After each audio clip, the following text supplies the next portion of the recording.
안녕하세요. 여러분, 오늘도 인생지혜를 방문해 주셔서 감사합니다.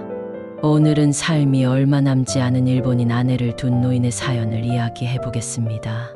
1950년대 말, 한영수는 전쟁의 상처로 얼룩진 고향을 뒤로하고 일본으로 건너갔다.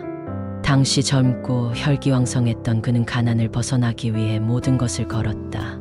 공장에서 힘든 노동을 하며 버티던 어느 날, 퇴근길에 마주친 작은 꽃가게가 그의 발길을 멈춰 세웠다.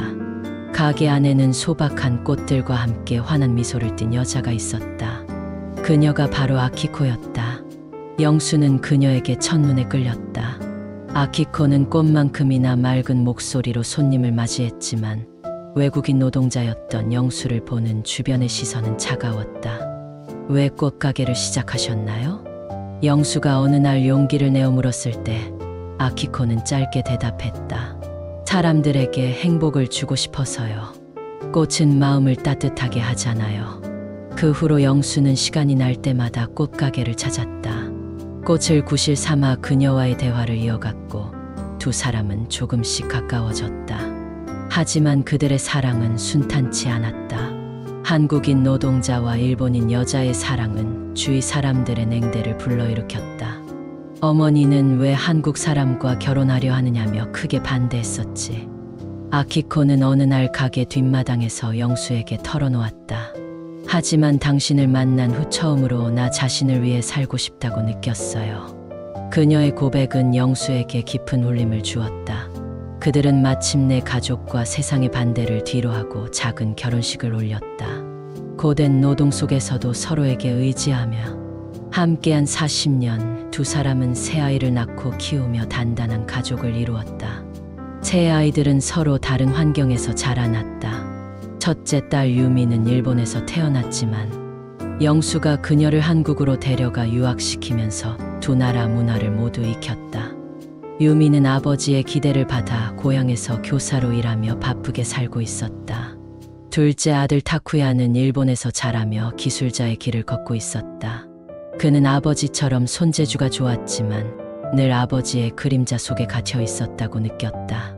타쿠야는 자신의 방식으로 아버지의 유산을 계승하려고 했지만 그의 마음 한구석에는 나는 아버지를 닮지 않겠다는 반항심이 자리 잡고 있었다. 막내딸 미카는 자유로운 영혼이었다.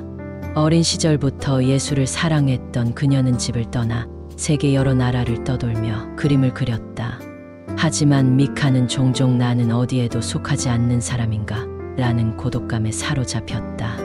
아버지 영수는 자식들의 서로 다른 삶을 자랑스러워했지만 그들 사이에는 보이지 않는 벽이 있었다. 한국과 일본이라는 복잡한 역사와 두 나라의 상처가 자식들 사이에도 미묘한 긴장을 만들어냈던 것이다. 어느 날 영수는 평소와 다름없이 병원을 찾았다. 가슴에 은은한 통증이 느껴져 검사를 받았을 뿐이었지만 의사의 표정은 무거웠다. 말기 간암입니다. 남은 시간은 길어야 몇 달 정도입니다. 의사는 조심스럽게 설명했지만 영수는 이미 모든 것을 이해한 듯 고개를 끄덕였다. 집으로 돌아오는 길, 그는 고향의 겨울 하늘을 오랫동안 바라보았다. 그의 삶은 이제 황혼에 접어들고 있었다. 그는 아내 아키코와 함께한 시간과 고향을 떠나온 이후의 모든 날들을 떠올렸다. 나는 이 아이들에게 무엇을 남겨줄 수 있을까? 영수는 고요한 방에서 책상에 앉아 노트를 펼쳤다. 그리고 아키코와 함께한 날들, 자식들에게 하고 싶었던 말, 자신의 삶에 대한 회상을 천천히 써 내려가기 시작했다. 영수는 남은 시간 동안 아키코와 함께 살던 일본의 집을 다시 찾았다.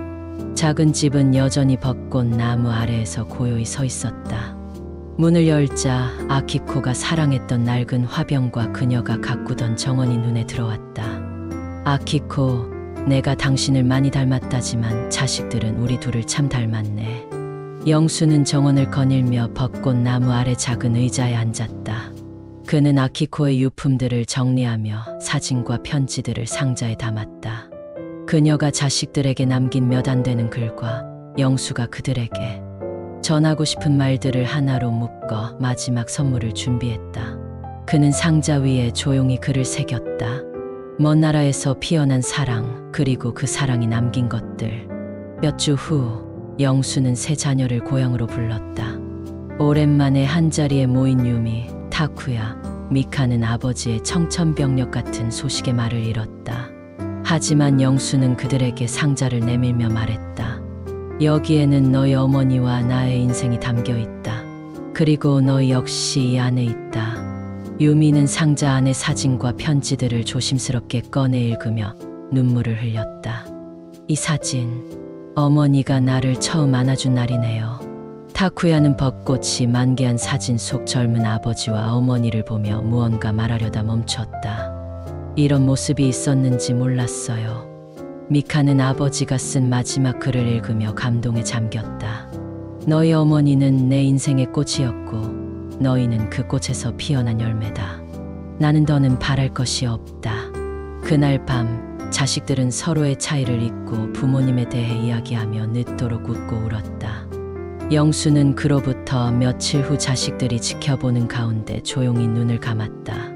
장례식이 끝난 뒤 자식들은 아버지와 어머니가 살던 일본의 집으로 함께 갔다.